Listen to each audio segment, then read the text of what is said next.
আমরা দেখছি কি দেখলাম যে বিজেপি দেখলো সরাসরি সে নিয়ে এই মাঠে চাষ করতে পারবে না, অনেক টাফ হয়ে যাচ্ছে তার জন্য, সেই জন্য তৃণমূলের হাত ধরলো।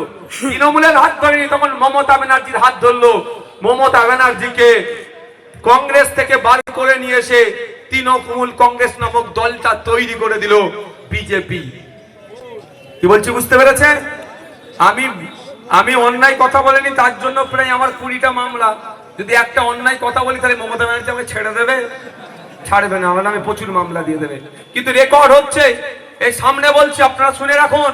তৃণমূল যে দলটা তৈরি হয়েছে, এই দলটা বিজেপি তৈরি করে দিয়েছে, তৈরি করে মমতার হাতে গিফট করেছে। কি দায়িত্ব ছিল মমতা ব্যানার্জির? বিজেপির জন্য অনুকূল পরিবেশ তৈরি করা। আজকে এই মাঠ যেটা আছে এখানে, কালকেই যদি আমি বলি এই মাঠে আমি ধান চাষ করব, এটা কি সম্ভব হয়ে উঠবে? এটা ধান চাষের মতো উপযুক্ত মাঠ নয়। হয় মাটি চেঞ্জ করতে হবে, নালে পানি দিয়ে, তারপর কি বলে গো, ট্রাক্টর দিয়ে চষে চাষে বীজ লাগাতে হবে, ধান গাছ বড় হবে, তারপরে ধান হবে।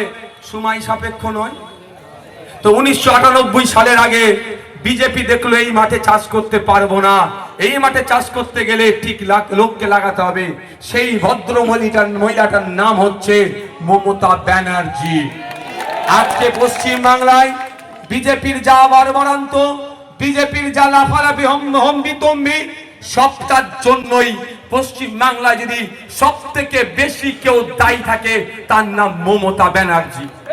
আর আপনারা ভাবছেন মমতা ব্যানার্জিকে দিয়ে বিজেপিকে আটকাবো।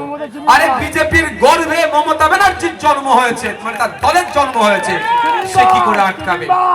তাই আপনাদের বলবো, যদি চান বিজেপির এই লম্পঝম্প বন্ধ করতে হবে, যদি চান বিজেপির এই হই হই বন্ধ করতে হবে, যদি চান শুভেন্দু অধিকারীর মুখে লিকোপ্লাস লাগাতে হবে, তথার মুখকে বন্ধ করতে হবে, যদি চান আপনারা বিজেপির এই অন্যায় সাম্প্রদায়িক শক্তিকে বাংলা থেকে বিতাড়িত করতে হবে, তাহলে আপনাদের বলবো চলুন ফিরে যাই 2011 সালের আগের ইতিহাস।